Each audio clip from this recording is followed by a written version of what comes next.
अस्सलाम वालेकुम। आज मैं आपके लिए ईद की बहुत ही स्पेशल रेसिपी लेके आई हूँ। मैं बना रही हूँ शाही केक, जो कि बहुत ही मज़े का होता है, सॉफ्ट और स्पॉन्जी और बहुत डिलीशियस और इतना मॉइस्ट होता है कि मुंह में घुल जाए।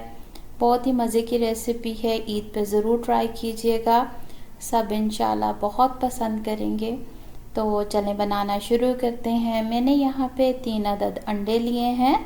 उनको मैंने बहुत अच्छी तरह बीटर की मदद से बीट कर लिया और फिर मैंने इसमें आधा कप से थोड़ा कम ही शुगर ऐड की है।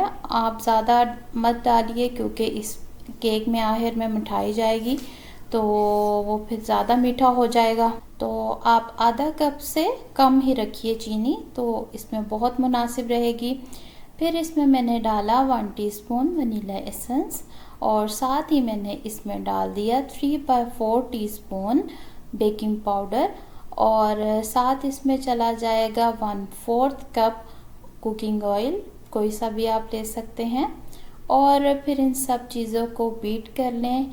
ये बिल्कुल एक फॉर्म सा बन जाएगा जब, तो फिर मैं इसमें आहिस्ता आहिस्ता अपना पौना कप मैदा शामिल करूँगी। 3/4 कप मैंने मैदा लिया, इसको हम आहिस्ता आहिस्ता शामिल करेंगे और स्पैचुला की मदद से इस तरह से मिक्स करते जाएंगे साइडों से उठा के, क्योंकि ये जो फॉर्म बनी हुई है, ये जो हमने बीट किया है एग और बाकी सब चीज़ों को, ये हमें इसी तरह से चाहिए। अगर हम बहुत तेज़ी से सख्त हाथों से करेंगे तो ये सारा फॉर्म ख़त्म हो जाएगा, तो फिर इतना स्पॉन्जी केक नहीं बनेगा। आप देख सकते हैं मैं भी बहुत हल्के हाथों से इसको फोल्ड कर रही हूँ। अब मैंने इसको अच्छी तरह से मैदे को सारी तरफ से मिक्स कर लिया और फिर मैंने एक मोल्ड में ग्रीस करके बेकिंग शीट रखी, बल्कि 2 मोल्ड लिए हैं मैंने, मैं 2 केक बना रही हूँ। और फिर मैंने इनको ट्रांसफ़र किया बैटर को मोल्ड में और फिर दोनों मोल्ड में, और फिर जब आप कर लेंगे तो हाथों की मदद से इस तरह से थोड़ा सा मोल्ड को उठा के छोड़िए ताकि ये बैलेंस हो जाए इसका। मैंने ये केक जो हैं ओवन में नहीं बनाए, बल्कि मैंने स्टोव पे बनाए हैं। आप भी ये ट्राई करें, जिनके पास ओवन नहीं है उनको बहुत आसानी हो जाएगी। आपने बस एक प्रेशर में नीचे कोई सी भी एक स्टील की प्लेट रख लें या स्टैंड रख लें और फिर उसके ऊपर अपना मोल्ड रखें और इसको ढक्कन दे दें। बस इसको ऐसे ही बंद करना है, ऊपर वेट नहीं रखना। और फिर इसको 40 to 45 मिनट्स के लिए मैंने बेक कर लिया और बहुत ही अच्छा कलर ऊपर नीचे से आ जाता है। जब तक हमारा केक बन रहा है उतनी देर तक मैं आइसक्रीम बना लूँगी। मैंने यहाँ पे एक अदद साशे लिया है आइसक्रीम का। ये मैंगो आइसक्रीम साशे मैंने डाला बाउल में।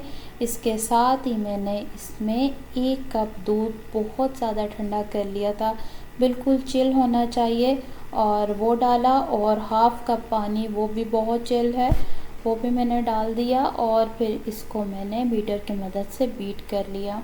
जब ये थोड़ा फ्लफ़ी हो जाएगा तो फिर हम इसको एक कंटेनर में ट्रांसफ़र करके कवर करके फ्रीज़र में फ्रीज़ होने के लिए रख देंगे। और जब तक केक थोड़ा ठंडा हो रहा है तो मैं इसकी विपिंग तैयार कर लेती हूँ। मैंने यहाँ पे 2 साशे व्हिप्ड क्रीम के लिए हैं। उसके अंदर मैंने 3/4 कप चिल्ड मिल्क डाला है। मैंने ये दूध डाल के इसको बहुत अच्छी तरह से बीट कर लिया। जब ये अच्छी तरह से व्हिप हो जाएगी तो फिर मैंने यहाँ पे केक हमारा ठंडा हो चुका है, इसको मैंने दरमियान से काटा और ऊपर जो पाइनएप्पल का सिरप होता है वो डाला और फिर मैंने ये व्हिप्ड क्रीम लगाई है इस पर और फिर ऊपर से पाइनएप्पल चंक्स डाल दिए मैंने। छोटे छोटे से इस तरह से काट लीजिएगा। और फिर ये केक रख के मैंने ऊपर से क्रीम से इसको सारी तरफ से अच्छी तरह से कवर कर लिया। फिर मैंने पाइनएप्पल और ये चमचम जो है इसके साथ मैंने इसको गार्निश कर लिया। ये मैंने मिठाई के 4-4 पीसेस कर लिए थे और ये कलरफुल मिठाई मैंने ऊपर से डाली और फिर मैंने ऊपर से इसके जो फ्लेवर्ड शुगर होती है वो मैंने थोड़ी सी कलर के लिए डाल दी। और फिर अब मेरे यहाँ पे आइसक्रीम भी बन चुकी है, तो वो आइसक्रीम मैंने डाली है और बादाम और पिस्तों को काट के वो मैंने ऊपर से डाल दिए। बहुत ही मज़े का हमारा ये केक तैयार है। एक ये जो छोटा वाला केक है अपनी फ्रेंड के लिए मैंने रेडी किया है। इतना मज़े का ये केक बना था, आप ट्राई कीजिएगा।